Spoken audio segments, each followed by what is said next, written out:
Hey, this is Chuck, and you are listening to Fans with Bands, the podcast where we talk to the fans and the bands they dig about life, music, and whatever the hell else we want to talk about. Today on Fans with Bands, we're talking to Laddermatch. Check it out. Today's episode is brought to you in part by Fret Rescue. Located in Southeast Michigan, Joe at Fret Rescue has over 17 years of experience as a journeyman luthier. From basic setup to major repairs and restorations, you can put your trust in Fret Rescue. Contact Fret Rescue via email at fretrescue@gmail.com. You can also find them on social media by searching for Fret Rescue, @FERTRESCUE. That's Fret Rescue. Hey, this is Chuck with Fans with Bands, and I'm talking to Myke, Zack, Erik, and Dustin from Laddermatch. How you guys doing? I'm doing pretty good. Enjoying the weather. We finally got some good, not freezing weather out. Yeah, no shit. I was just walking around today thinking like, man, I just like it to be like this until it becomes 80, right? Just sunny weather, I don't know, about 70 degrees, and then have it be 80 for summer, and then We've keep it the way. We've got a thing in the band, and in fact, I'm wearing them now. Where when the summer gets good, it's jorts weather, and Erik and Dustin know completely. Are you wearing the shorts right now? Let's go! All right. Yes. I'm not in on the George handmade. Those are awesome. Awesome. And we also have a fan, Rich. How you doing? I'm doing quite well, thanks. Awesome, Rich. Thanks for joining. So, guys, I want to thank you guys so much for reaching out. You sent me a message saying, "Hey, we were interested in being on Fans with Bands," and I was checking out your debut album, which is I think it's a Tired Sleep Won't Fix, which I was like, I love that title. It's so Thank cool. you. And then I was listening to the music, love the heaviness, and then there's really cool, like, how do I explain it? Like these textured moments, subtle textures in there. I kind of envision it sort of like the eye of the hurricane, where you've got like a storm rushes in, you've got this period of respite, and then more storm. I love that kind of like cadence in the music. So I thought it was very cool, and I was thought, hell yeah, let's get you guys on here. So thank you again for being on Fans with Bands. Yeah, thanks for having us. I appreciate it, and I appreciate the kind words. Yeah, no, it was great. So I'm curious about kind of let's start at the beginning, and that's how did you guys form? But most importantly, how did you come up with your name? Are you guys like big, pro wrestling fans, or how did that come up? So the name is Erik and Dustin's doing, and they can talk way more about it. But we had a name a while ago. It was Dez, where it was just the three of us originally, and it's not too inventive of a name. Dustin, Erik, Zack. But we ran into issues where it was near impossible to find anything that we had online because Dez is also a first name. Yeah. So you look up Dez on Spotify, Apple, even Google, and you're screwed, right? Yep. So we wanted to get a more unique name, and Dustin and Erik, I won't speak for you, but big into wrestling, big wrestling guys. Awesome. And I always found ladder matches to be cool. I used to play the N64 black cartridge WWE game, and I thought it was sick. Yeah. And I forget who brought it up, but it's just a sick name. It has like a tinge of violence to it, a tinge of just fun. Yeah. And I was all on board. Do you guys have any words of wisdom on that? What about the name we wanted to go with besides that? Oh, Jerry's Jeep? Yep. Yeah. We have a buddy who used to have rest in pieces, a Jeep that he loved extremely, and we were thinking about being Jerry's Jeep for a while, but I think they got vetoed just because it was just kind of too silly of a name. Oh, man. I was extremely opposed to it. Yeah. But how we met? So it starts a long time ago. It starts between Erik and I. Back in college, I went to Michigan Tech, all the way up in the middle of nowhere, right? Yeah, hell yeah. And I was playing music with another guy up there, and we were working on an album. It's like a pop punk album, and we were looking for more people to play with. And I used to drive like 8 hours back and forth to school every few months, so I like driving. It doesn't bother me. Yeah. So we were on Craigslist and just looking for Craigslist musicians, and I found a post either by Erik or the people that Erik was playing with for like a group of pop punk musicians. So I ended up driving down that 8 hours, like just on a weekend, like 8 hours one way, play for like 4 hours, sleep for six, then drive 8 hours back. And that's where I met him. There was a guy doing like Sleeping with Sirens vocals in that basement. I forget all the names. Erik knows the names way better than me. But we ended up meeting like that. And then it kind of fizzled out. Me and the guitarist at the time kind of had a falling out, and I kind of went dormant. But then I don't remember. Maybe you do better, Erik. But somehow we reconnected near the end of my college time, right? And I was doing an internship in Lansing, and we started talking again. And Erik was pretty gung ho on us meeting up and just trying it out. Just me coming out with my guitar. I had a Telecaster at the time and a pretty simple amp. Um, and Erik knew Dustin. So I go out to the garage and we're all sitting there, and it something just clicked. And in that first practice, we ended up writing our first song that we still play time to time again, and it's not a bad song. I like it a lot. Yeah. But it just kind of cemented in that moment that we click, we vibe, and we're able to move forward. And then we have the newest addition, Michael. And Michael's been a good friend of the band for years. He's been in kind of sibling bands to us. And when it came to writing the new stuff after COVID happened, right, and everything Yeah. kind of went on pause because doing shows were hard when you can't do shows, right? Right. Right. We were coming back, and we were trying to evolve our sound, right? And try to add layers to it, add a bit more complexity than what we had before. But to do that, we needed more sonic layering, and we needed to have the ability to have mid tones covered and high tones as well to be able to deliver a package. And stuff like harmonizing and just general sonic depth, right? Right. So I think Erik messaged Michael, and Michael was pretty interested, and then the everything just kind of fell together after that. Awesome. Awesome. That's cool. So when somebody comes up and they've never heard your band before, how would you guys, each of you, describe Ladder Match? No, I'll tell you what I think when I heard you guys. I heard like little aspects of like Deftones at the drive-in, Dillinger Escape Plan, maybe a little Converge in there. Just kind of a pretty wide spectrum. So how would you kind of dial it in for somebody that was like new to you guys and they were like, what do you sound like? Zach, how about you start? Yeah. So the way that I look at it is kind of like take the take kind of the Devil and God are raging inside me, or Daisy aspects of Brand New, sprinkle in a little bit of Elliott Smith's like uh chord variety, and then like you said, add some Deftones, just in your face, kind of both ambient but also really raw sound of guitars, Yeah. and then you kind of end up where we're at, and that's kind of where that's how I look at it personally. Awesome. Erik, how about you? What do you think? I've always kind of like when anybody's ever asked, to me, it's like it's heavy melancholy.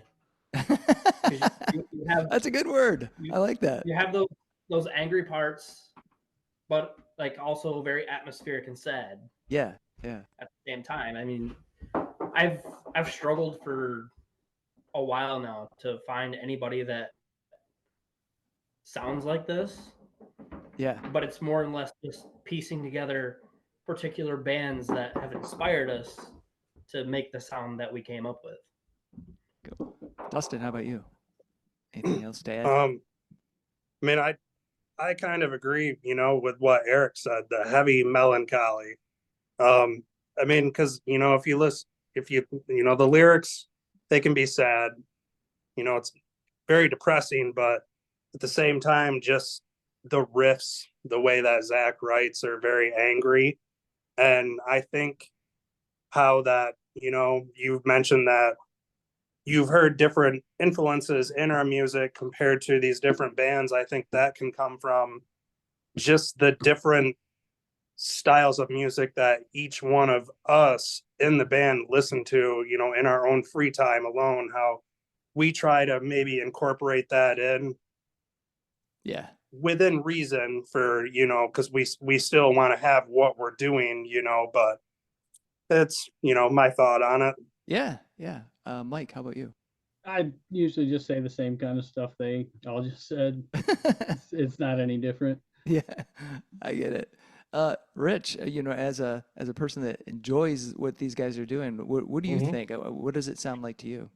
Yeah, I like what Erik said about the heavy melancholy because, in a certain aspect, it kind of reminds me of some Smashing Pumpkins. Melancholy and the Infinite Sadness had a baby with the Deftones, so it's like I like the heavy melancholy because that's what it feels like. And the I love the complexity of the chords. The guitar riffs are real heavy, and that's right up my alley. I've been a big hard rock, alternative rock, whatever you want to call it, fan since like I don't know the mid '90s or so. Yeah. So it's like a modernized, refreshing sound. Yeah, yeah, very cool, very cool. So the Well, thank you. debut, yeah, the debut album that you guys have out is "A Tired That Sleep Won't Fix." You know, again, love that title. Um, but what was the process like for you guys as far as well, kind of a two-part thing. What is the process like for you guys as far as songwriting goes, and what was it like for you to put together this album? What was that process like? Yeah, I mean, I can speak on that. Yeah. So how we end up writing is I usually I'll start an idea. And it'll either be like on an acoustic guitar or it'll be just kind of roughly recorded with like a MIDI drum pad and like crappy mics up to my amp. And I usually just get the structure down and I purposely keep every part as simple as possible to just kind of solidify a structure for us. And then I'll take these ideas and I bring them forth to the boys. And usually we decide in like a practice or two, do we actually want to move forward with this idea, or is this an idea we want to shelf? And honestly, we shelf most of what we bring forward, right? It's usually only songs that we all kind of go, yeah, this is a song that we should develop, or maybe one of us feels strongly about a certain song, and then we just keep on working on it as a group. When it comes to this album, uh, at the time when we first started writing it, it was Erik, Dustin, and I. And I don't want to speak for them, but they basically gave me just complete creative control just to kind of figure out what I wanted to do in terms of sound for the album. And I really wanted to focus in and have a complete sound from beginning to end to have a story somewhat. So I kind of just locked myself in. I wasn't in the best space mentally at the time, and just kind of took all the frustrations that I had either with myself, with the people around me, with just the day-to-day actions of life, and then kind of bundled it all together, and then just gave it to the guys. And luckily, pretty much every idea that I gave for the album, we were all in agreement that those should be on the album, Yeah. and we just kind of moved forward with that package of songs and then delivered the end product. Awesome. Excellent. And where was the recording done? So it was where was it done? It was done by Nate Iverson of Smog Moon, who I love. We did it. There's a band in Lansing called Soaptail, and their drummer let us do it in their his basement, which is their practice space. Oh, cool. Very cool. Yeah, all isolated sound. Again, bless Nate Iverson. He's just a magician at what he does. He can take any space and just turn it into this just professional sounding soundscape. Uh yeah. Yeah, those dudes are, you know, when you find somebody like that that's a wizard with sound, you're just like, Jesus, how the hell did you come, you know, how did you master this, you know? And I'm always in awe of folks like that. I don't know if you guys know Jeff Hostetler from Drink Their Blood in Kalamazoo. Yeah, he's another one of those dudes, just a fucking sound wizard. But anyway, so it's not just about me asking questions. I don't know, Rich, did you have any questions for these guys? Okay. I would like to hear from each of you. What's your favorite hard rock song of all time? Oh, Ooh, on the spot. yeah, nice. We're Of bringing the heat all- today, baby. Of all time, I can tell you some of my favorite songs recently. Sure, that'll work. Yeah, I've been really digging early Korn recently, like their first two albums and Life is Peachy. Yeah. And the song Good God has been like played on repeat on Spotify for me for like a month. Just the way that Jonathan Davis can just kind of like whimper and then just like Oh, yeah. go from this like whimper to just this absolute demon just on the flip of a dime. It is insane. Erik, how about you? I've actually been listening to a lot of Deftones lately. So Oh, all right. the song Cherry Wave has been pretty much on repeat for a while now. But aside from that, probably one of my favorite heavier alternative songs would have to be Zero by Smashing Pumpkins. Oh, nice. Hmm. Very nice. Dustin. It's a real hard question. Usually when it comes to like favorites, there's so many, like you can't pick a favorite, but Yeah, and it moves around too. yeah, like lately, I don't know. I've been listening to a lot of Between the Buried and Me lately. I'm kind of like the metal guy in the band, but like, they're one of those bands that, I can't define them as metal because they have such a wide range, but Yeah. I don't know, their album, The Great Misdirect, I feel is kind of under the radar and, it's sometimes overlooked, but that's one that, I can say that, I find myself listening to a lot, over the years. Nice. Myke. So I listen to a lot of like older metal. I like Maiden a lot. Nice. I I don't see know the that I poster can in the pick a favorite background. song. So. What, you Hell can't yeah. pick one Maiden tune? Come on, got to be one. The Trooper. Probably go with Hallowed Be Thy Name. Oh, nice. Very nice. Very nice. So, Rich, you got to answer your own question. Oh man. I would say probably Wake Up by Rage Against the Machine. Nice. That ever since I heard about Rage, that was the first CD I ever owned was Evil Empire. And then when The Matrix came out and it was in the last scene of the movie before he flies up, I was like, fuck yes, this is Yeah. amazing. Yeah. Yeah, that's what I was going to say right before the credits roll. Yeah. Yeah. Hell yes. I just watched that movie. Yes, and that was fucking awesome. It was really good. Down Rodeo is another one by Rage that I find myself going back to a lot too. I was Yeah. gonna Go to say People Guerrilla of the Sun. Radio. Oh, Guerrilla Radio. Yeah. Yeah. Yeah, I like because of People Tony of the Hawk. Sun. Yeah. Yeah. I was gonna. I just love all their music. Zach De La Roca, he's I and know. then the way that Tom Morello is on the guitar, like just forget about it, dude. Like, come on. I was gonna throw out "The Pot" by Tool. Good choice. Okay. Yeah. So there you go. Yeah. Although I haven't listened to that album in a while. I've been in a black metal phase, so or classic rock. I was just listening to some Mac Davis. I have been in such a trashy taste in music recently. It's been like it has been nonstop like Limp Bizkit, Head PE, Corn, Yes! Snot, like that. Oh. I love that era. That's so Yeah. much fun. It's just You're it's just missing out on Our Lady Peace, man. Oh, Our Lady Yeah, Peace. that's good too. Our Lady Peace. Yes. Zach is the new metal guy. That's me, dude. I'm 43 years old, just had my birthday in March, and like Bush is my favorite band of all time. And it may be Hell yeah. ridiculous, but I fucking love them. No, Yeah. 16 Stone is a really good album. Hell Start yes. to finish. Razor Blade Suitcase, all of them. So if how you want to, Oh, if Rich, you how want about? to, Oh, go ahead.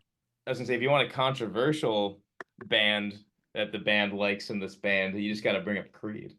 Oh, So I love Creed. I love Creed too. I don't Yeah. care. Mark Tremonti's an amazing guitarist. I drive these boys mad in practice because I've Oh, learned a few God. Creed songs on guitar, and Dustin will egg me on. He'll start doing the I drums, was and I gonna can't help say, myself. I don't think it's all of us. I think it's just Erik.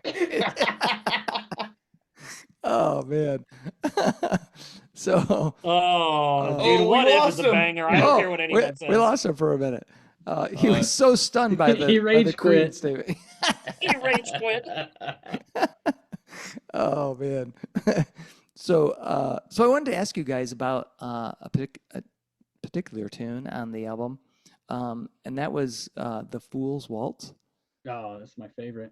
Yeah, it's like so different, and I love the idea because it's a waltz, 3/4 time, right? But very cool tune. And then you throw in that's a sax, right? Somebody's playing a sax on that thing. It's me. The sax is over here somewhere in a case, but yeah, Oh shit! I did drumline back in high school, and I hated doing didn't hate it, but I got bored of doing percussion during like orchestra because it's just like hit a crash, hit the big bass, and that's Yeah. pretty much it. And I asked my band instructor, like, hey, can I just try the saxophone? And they didn't stop me. They put me in the lowest band. I squeaked all the time. However, I got to learn the sax by doing that. And when we were working on the album, I was like, oh, this needs a sax. So I ended up going on Marketplace and finding some really trashy one for like $100, and I just met some guy at a gas station and then brought it with me. So I have a question for you. At the beginning of that song, what instrument do you think that is? Oh jeez. Right when the drums come in and there's the yeah. Is that whoa, is it I thought it was like a I thought it was guitar, but some effect on it. No? It's Dustin's drum throne. Really? Yeah. We there's a video somewhere where we have him and he's in the middle of the recording area and all the sound pads, it's all professional, and there's a mic right up to his ass, and he's just turning back and forth, and we're waiting for the perfect like tonal moment, and then we finally got it, and it was amazing. It was really hard not to laugh doing that. Oh no, I thought it was like like a very slow scrape, if you're scratching on the right by the pickup, but It was the power of Dustin's glutes on a squeaky drum throne. awesome. Now that's gonna be like some kind of fucking trivia. It's gotta be, something. So, a lot of people end up, well, I shouldn't say a lot. Yeah, I'm going to say a lot. A lot of people end up picking up an instrument, playing, doing something around that way. But it takes a different person, I think, or at least a different drive to then like want to get better at your instrument and then play in a band. So for each of you guys, what were your influences? How did you get started with your instrument? Let's start with Dustin. Well, going back to like high school, I got a guitar for Christmas, like cheap, like Walmart first act. And, I messed around with that for a little bit and, learned some power chords, whatever. But, beyond that, I couldn't progress. I just didn't have the talent. And then I started playing bass, and I played that for a little bit in high school in a shitty band with Erik and a couple of our friends. And after that, I dove into the world of metal screaming and growling. And I did vocals in a group back then for a year and a half, couple of years. And that was where every time we'd go to band practice, I would get behind our drummer's drum set. And I would just mess around, like trying to play like blast beats or whatever, Yeah. just, being dumb. And then a few years after that, it was, I had enough money saved up to piece together a cheap little secondhand drum set. I called it the Neapolitan because I had like black snare, blue rack toms, yellow floor tom, just multicolored that I got from different people. And just growing up on classic rock from my parents, my early in my life, hearing those songs so many times, they're embedded into my brain. So I would just put headphones in and listen to, Zeppelin or Black Sabbath or, those types of things. And I would just play along. And I remember still the first song I could play from start to finish on drums was the Hollies' Long Cool Woman in a Black Dress. Awesome. And yeah, it was just classic rock is what helped me, just hearing it, knowing it, and playing along with it. Awesome. Erik, how about you? My story is kind of similar to Dustin's, actually. My dad, he was actually in like a cover band growing up when I was like a teenager, and their guitarist gave me a guitar, like a 6-string, like a cheap ass Epiphone, and I was like, all right, like at the time I was really into metal, so I was way in over my head, and I realized that like I couldn't progress beyond like what I actually wanted to play. And I was like, all right. So I shoved that to the side. And then later in life, I picked up a bass, and it just kind of like felt a little more natural, I guess. Yeah. So I was able to progress further on bass than I was on guitar. And like I like growing up, I listened to a lot of like Motown and soul music. Yeah. So like, very bass heavy, kind of riffy. For sure. And I kind of fell in love with it. And I was like, all right, like this is what I want to do. Awesome. Excellent. Myke, how about you? So I had two aunts that both worked at Elderly Instruments up until pretty recently, and for Christmas one year they got me this PV Raptor right here. It doesn't play anymore, but still have it. And I just picked it up and kept playing. Awesome. And are all the guitars on the wall? So nobody can see this in the podcast, but you've got a lot of cool guitars on the wall. Are those played or? So I play the two Gretches. I haven't played the Flying V in a long time. It's more just on the wall. On the wall because it's cool. Awesome. Zach, how about you? Yeah, I was a little melodramatic, little emo-y teenager, and I was also a weirdo. So when I was like 14, 15, I was trying to write like orchestral pieces. And I was doing drumline in school, and I'd always been a drummer. I had a first act drum kit for a while. But being the little attention-y, little melodramatic boy I really wanted to start singing. And it's hard to sing and drum at the same time. So I started picking up the acoustic guitar because I was just being of that age. I was also really big into singer-songwriters at the time. So I just started to pick up the acoustic guitar, and I pretty much didn't touch electric until for like 5-6 years, and I was just playing acoustic. And I just got better and better at it, and just started playing with chords and weird tunings. And over time, grabbed an electric. I really didn't play much electric until honestly I started playing with Dustin and Erik. Back then, I didn't understand effects at all, and then we just started grabbing more and more. Like, hey, you want distortion? We should just grab this pedal that does it for you, and kind of move forward from there. Awesome. That's great. So, like singer-songwriter, like what kind of stuff were you doing then? Who were you interested Matt in? Nathanson. I actually have a story about this, and if he ever hears this, I'm so sorry. So Matt Nathanson, so I was obsessed with his songwriting style and stuff like that when I was a teenager, and I was part of his fan email list. Awesome. And this might get me in trouble for saying, but I'll say it anyway. In that fan email list, he, to his special super fans, because he's a singer-songwriter, he gave a download link to his new album that had not come out yet, right?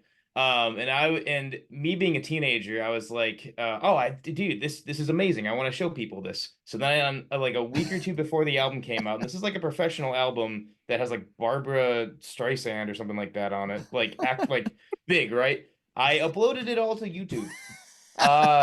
And all those videos now have millions of views. I didn't monetize it because I was scared that I would get in trouble. So, but they have more views than the actual videos that the record label uploaded. And it's just because I was a dumb kid and I was like, oh, people like this song Run, everybody like Yeah. modern. The album's called Modern Love by Matt Nathanson.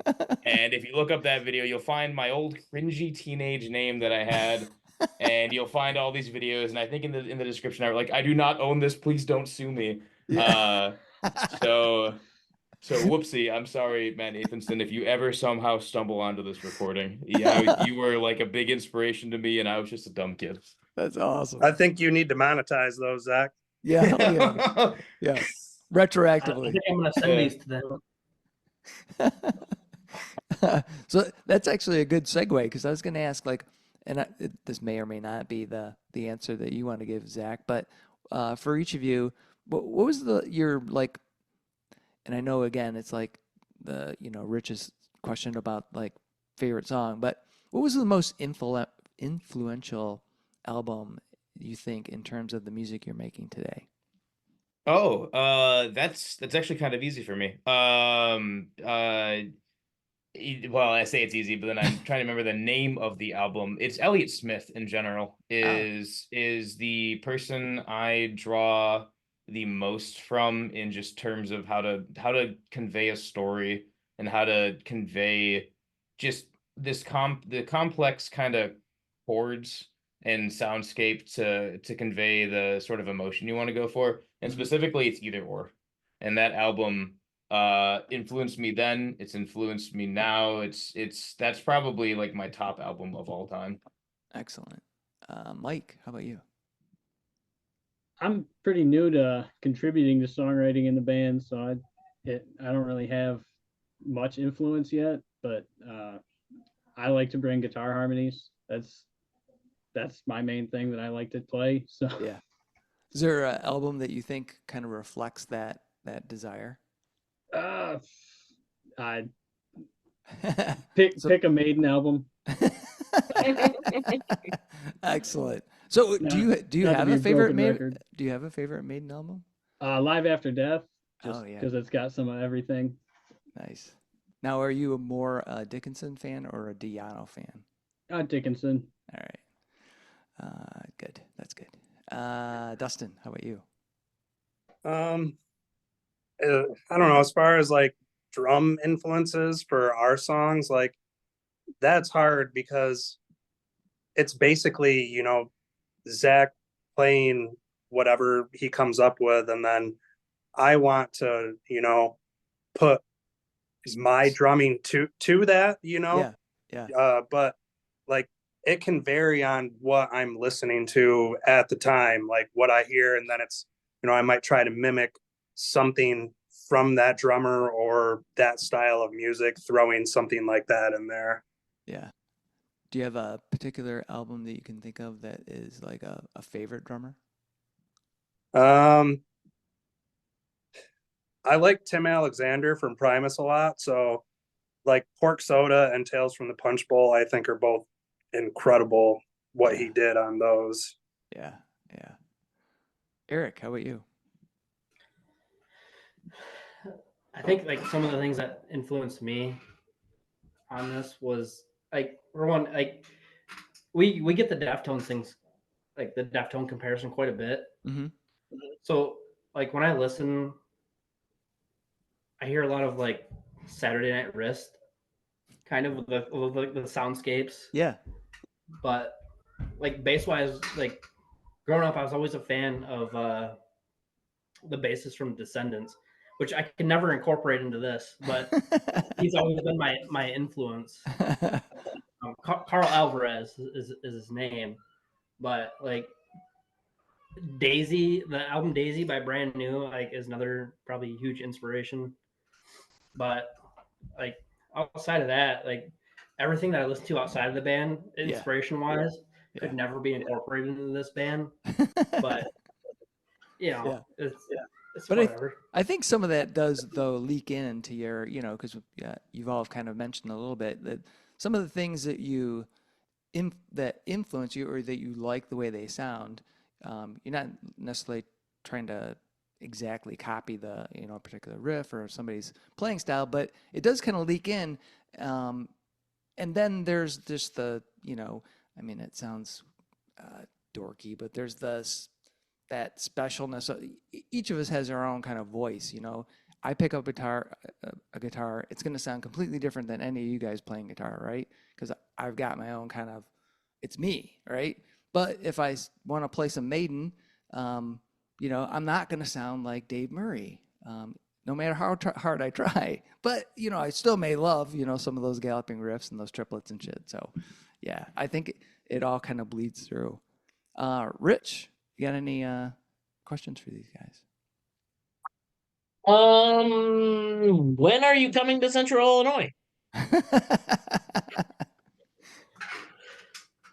Well, that's a good question. About to say, Erik handles all the networking. I just write the sad tunes. Well, I've been silently working on. Well, here's the issue though.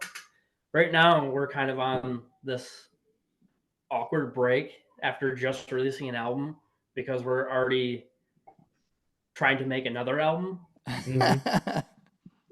So we're in this weird transition of where like we want to support this album, but we also are really excited about the new music that we're playing. Yeah. So we're kind of putting that on the forefront. But I had talked to I think Dustin.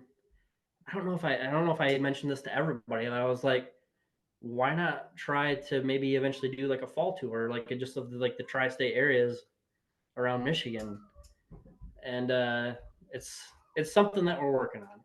Cool. Let's just put it that way. Awesome. Oh yeah, that's a good plan. Do you so new album? So you're like trying to write that now and get it out before then? No, No, it won't I be don't out think that before will then. happen.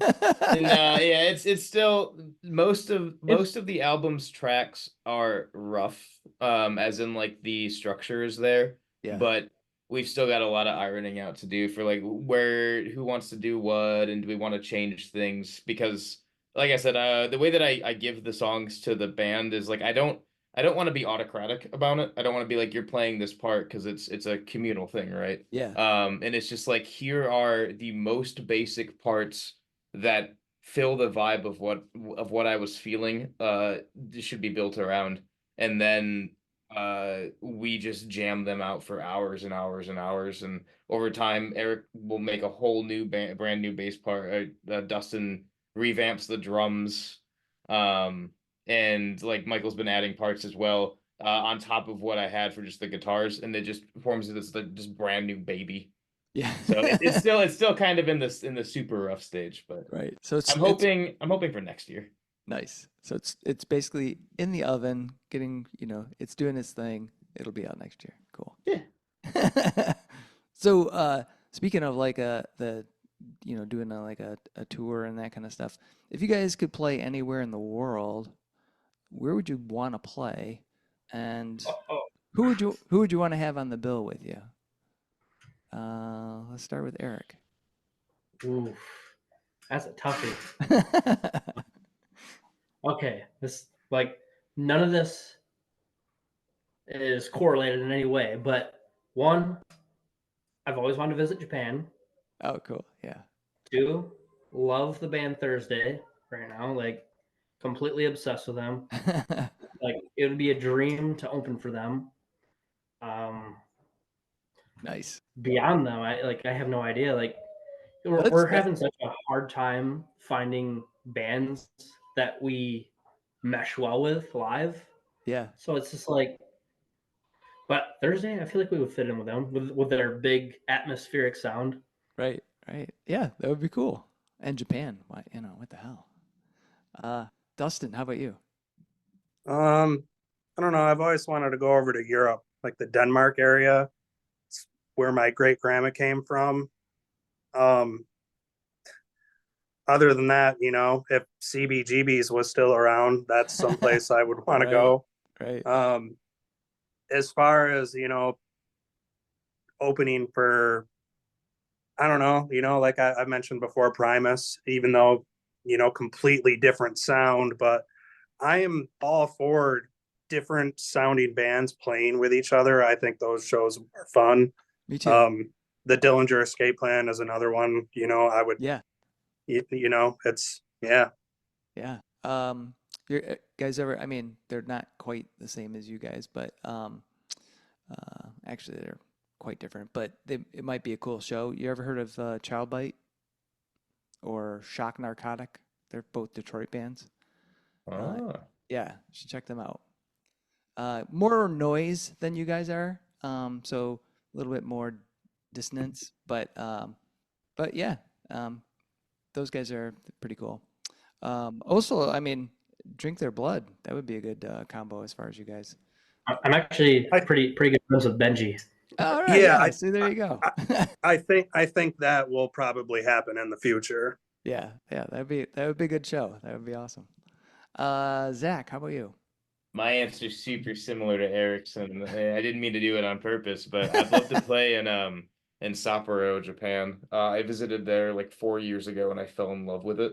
Wow. It's a near like exact same climate as Michigan, uh, and it's beautiful there, and I want to go back. And if I ever had an excuse to go back, I would. And the band I play with is also similar. The inner black jean chain wearing teenager comes out in me, like My Chemical Romance. That'd be beyond a dream to be able Right to on. to open for Gerard Way, just to meet the man, shake his hand, the whole band, Yeah. Mikey, Frank, all of them. Excellent. Mike, how about you? Where would you like to go? Uh, I don't know. I'll go Australia and ACDC would All be right. sweet. Yeah. We'll dream big. Yeah. Hell yeah. That would be great. Especially, yeah, a tour in Australia. That seems like that Yeah. would be cool. Then head over to maybe New Zealand or something like that. Hell yeah. And then, well, as you were doing like the Far East, you could hit Japan and go, over Yeah. to Australia. I think it's coming together, guys. I think, this needs to be a plan, like the 5-year plan or something like that. I like where your head's at. So, as part of that kind of like getting your origin is a question I like to ask quite often is, what was the very first album or CD or whatever besides Zach's ripoff of Matheson's album? But what was like the first album you got that you bought with your own money? And it could have been somebody gave you $5 for your birthday and you downloaded a song. But what was that album or tape or CD or whatever, Dustin? Um, it's hard to like pinpoint exactly.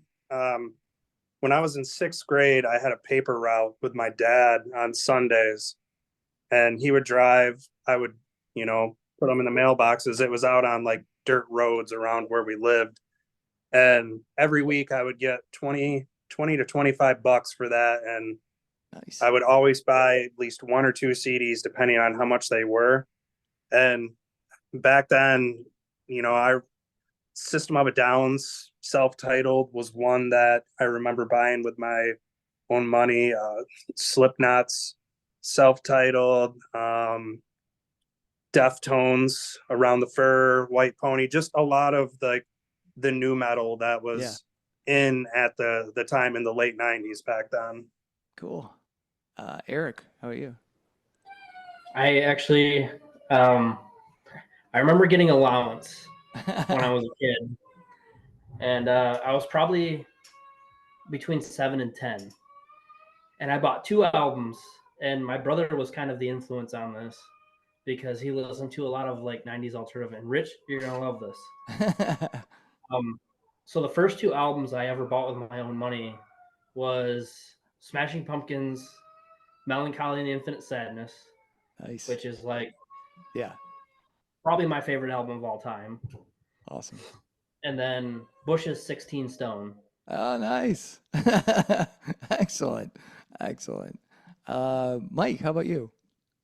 So I kind of similar to Erik, just had allowance, and the first two that I remember buying were Kid Rock, Devil Without a Cause, Nice. and Oh String boy. Americana. All Hey, right. Oh yeah. I bought that Kid Rock album back then too, so don't Yeah. feel bad Yeah. about it. Mine got confiscated by my mom, and now she's a huge Kid Rock fan. Well, that's why you needed to get the Kmart version. Awesome. Awesome.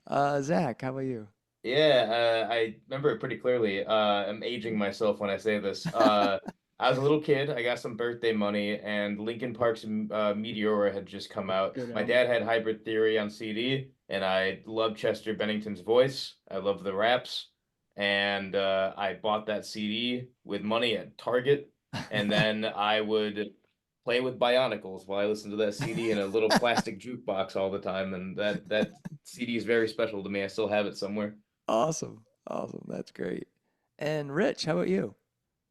Yeah, like I said earlier, my first ever was Rage Against the Machine, Evil Empire. Nice. Very nice. Man, that's a hell of a first album to start off with. And I got introduced by my girlfriend at the time. She's the one who introduced me to Rage, and then she let me borrow her Melancholy and the Infinite Sadness CD right after that. So Oh like man. those two albums were that was like some of the genesis of my rock. That's awesome. That's fantastic. So another question that's sort of along that same line. What was the very first concert you ever went to? Let's start with Zach.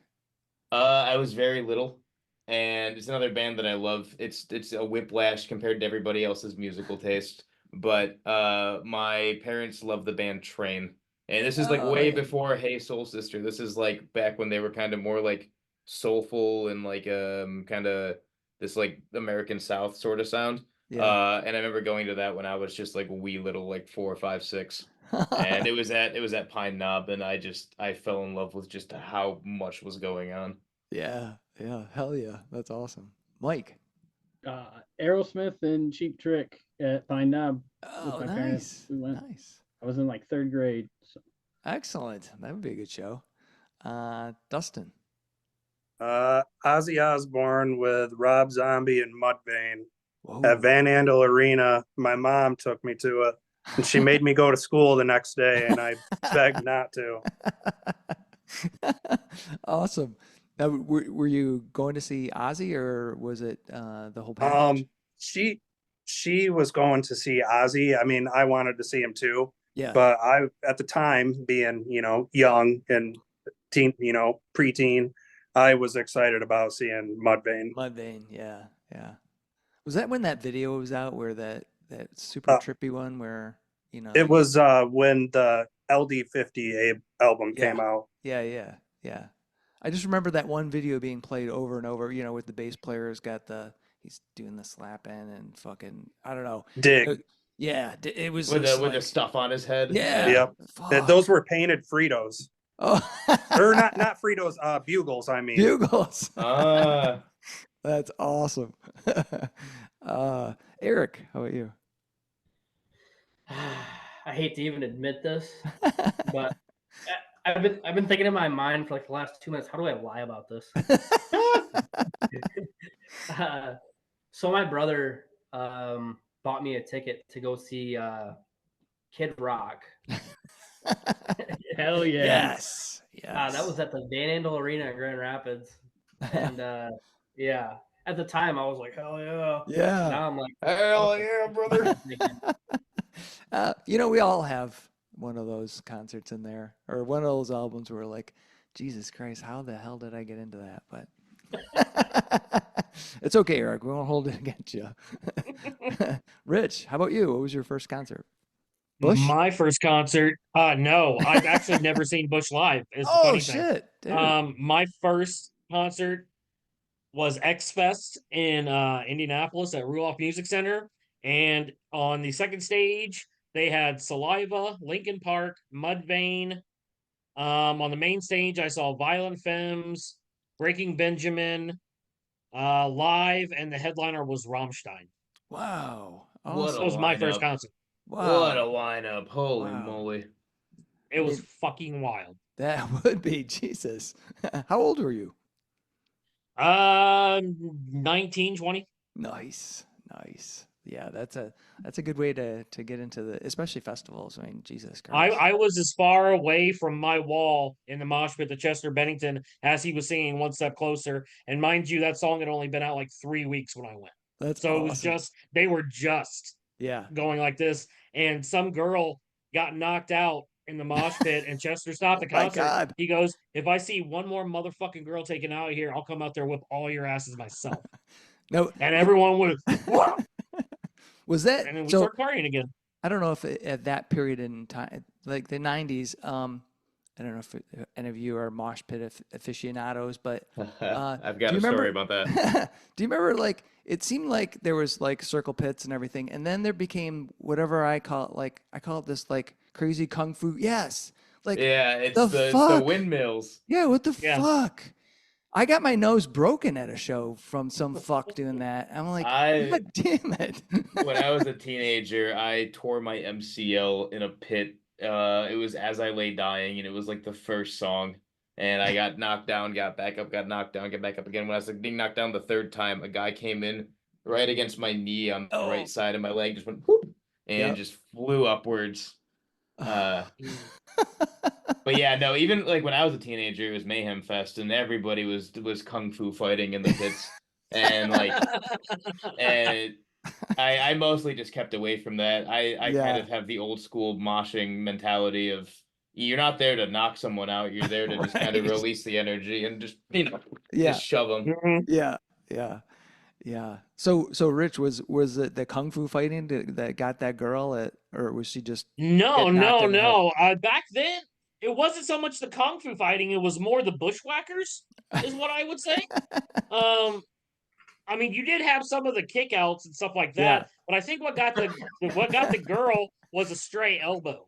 Oh, it got her like right in the temple. In the temple, and just like that, and everyone was like, oh.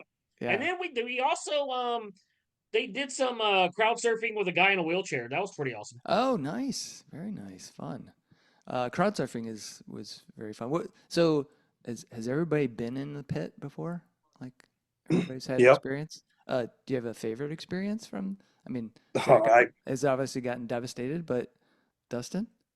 No. I mean, there's so many over the years.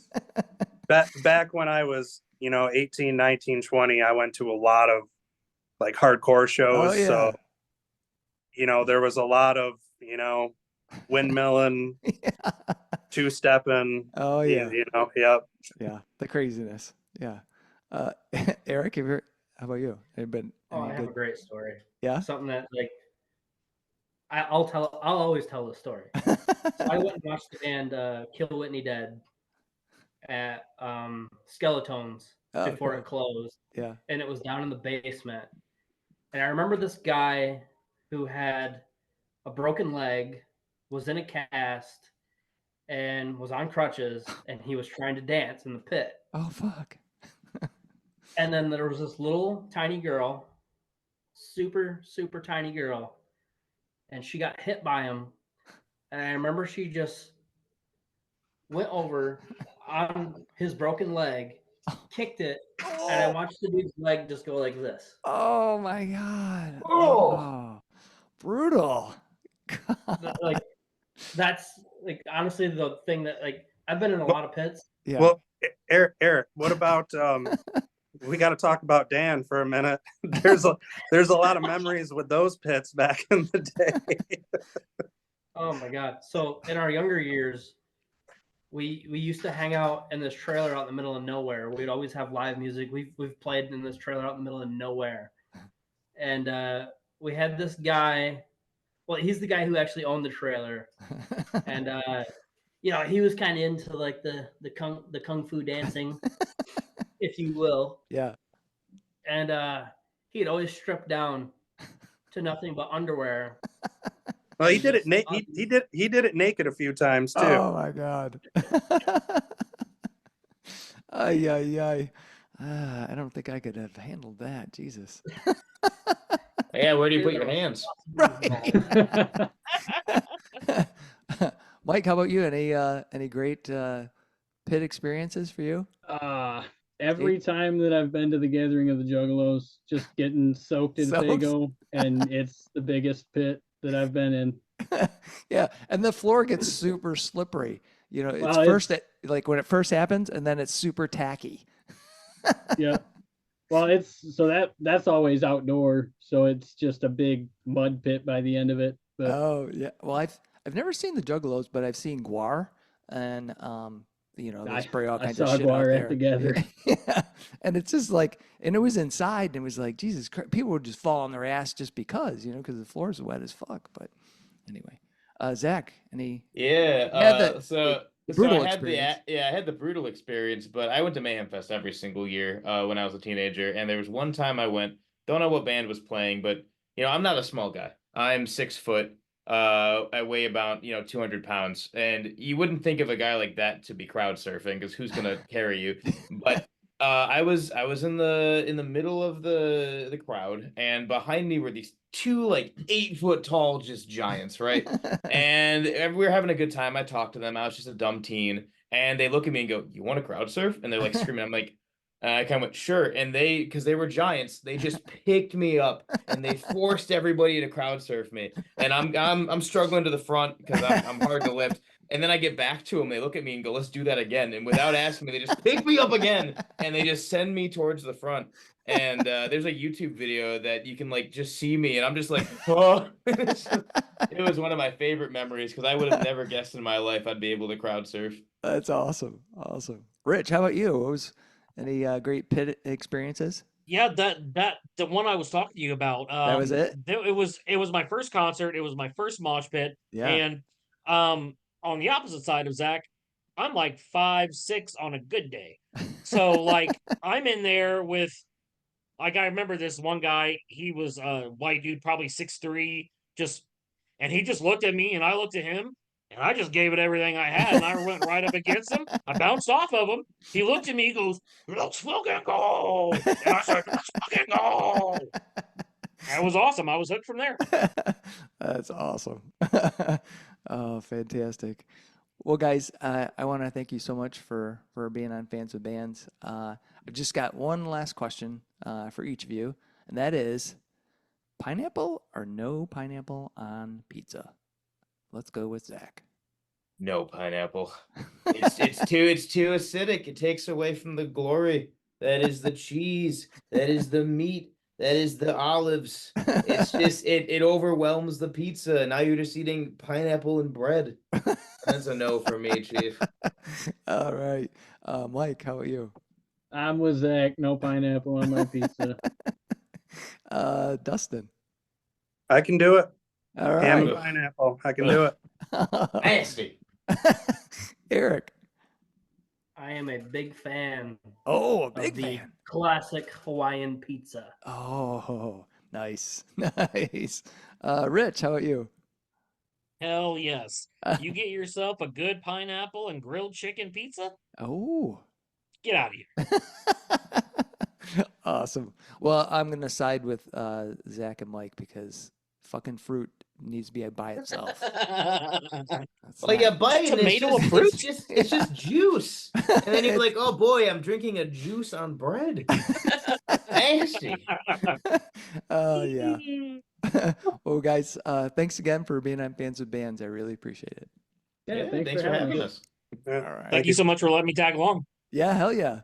All right. Talk to you guys later. Many thanks to Zach, Myke, Dustin, and Erik from Laddermatch, along with Rich, for joining me on this episode of Fans with Bands. Laddermatch play powerful, kinetic music, and it was a pleasure getting to talk with these guys about how the band came together, their debut album, A Tired Sleep Won't Fix, musical influences, and so much more. Laddermatch are currently working on new music, even though they just had that debut, and they plan to hit the road this fall. Stay tuned to their website and socials for all the information. See the show notes for all the details and links. Bands are nothing without you, the fans. Purchasing music and merchandise is critical to their survival.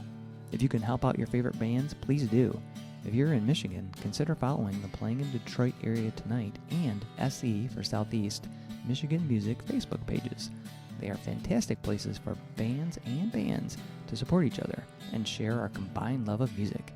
Thank you all so much for listening. Be sure to hit subscribe on your favorite podcast service to get each and every episode of Fans with Bands. Spread the word by rating the show, telling your friends, telling your neighbors, telling your family, telling your priest, tell everyone, and leave a comment. We want to hear what you think. You can keep in touch by following us on social media. This is a Life in Michigan production. Until next time, be well and kick out the jam.